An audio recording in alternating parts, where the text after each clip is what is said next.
Remind your sister, your mother, cousin, friend, co-worker, partner, whoever. Remind them of their strength and remind them of what we can do together. Thank you. I learned very young that to be a woman in this world meant that you have to have incredibly thick skin, especially if you want to do it in front of people starting at 16.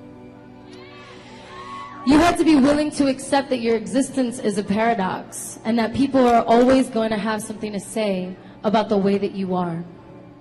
A strong woman is characterized by her capacity to still see her divinity after enduring all sorts of emotional and physical abuse from a world that refuses to see her power.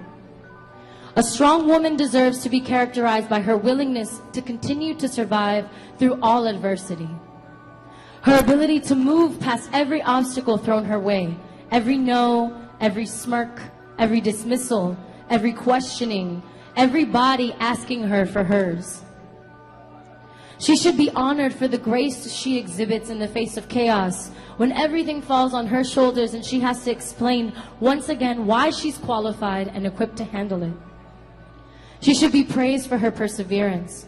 For the centuries she stood at the forefront of innovation and revolution with no chapter in a history book to commemorate.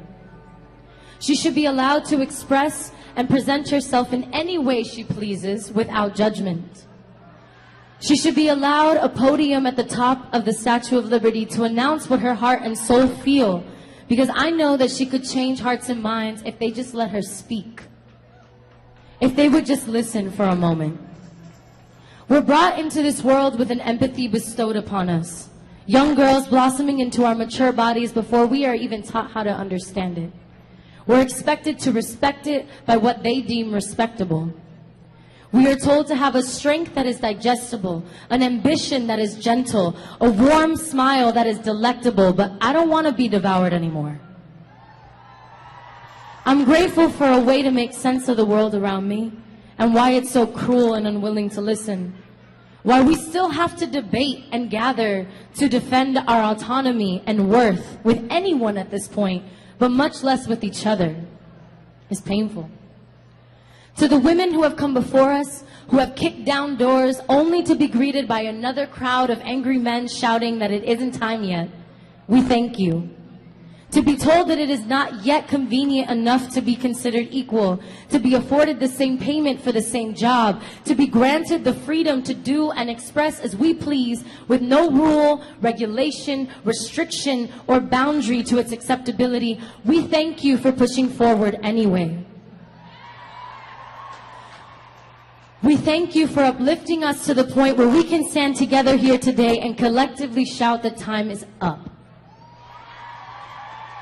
To the leaders in all walks of life who have come together around the world to create tangible change, to the interns and the nonprofits who work tirelessly from the bottom of their hearts, to the speakers, the spectators, awareness spreaders, organizers, healers, mothers, caretakers, teachers, artists, change makers, and mentors who have taken on more than they can take, we thank you.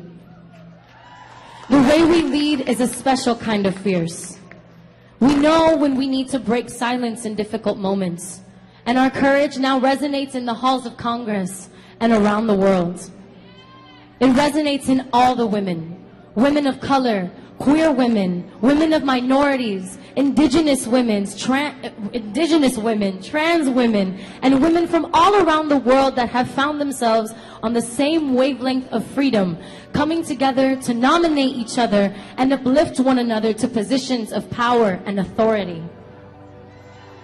The amount of change that we have witnessed and are about to continue to see is because of all of us seeing one another, uplifting one another, and continuing to move forward. We have seen the women who have marched, the women who have been beaten, scorned, marked. We have heard the stories from our grandmothers for ages about the perils and fights it has taken to get to a place where we have the powerful voice that we have today, in this very moment, in this very place together. We have heard their cries, and every soul looking back at me today, no matter how it identifies, has this understanding. has this knowledge of the wise, creative, loving nurturer who is no less worthy of a voice than the greed of the patriarchy that rules this world. The divine feminine in each of us is burning to be embraced and bring balance, burning for recognition, burning for you to listen to her. Most of us here today can see that truth. We speak it, we uplift it, we spread it, we're aligned with it, because we're here. I ask you to continue to do so and to remind yourself of your power every chance you get. Remind your sister, your mother, cousin, friend, co-worker, partner, whoever. Remind them of their strength and remind them of what we can do together. Thank you.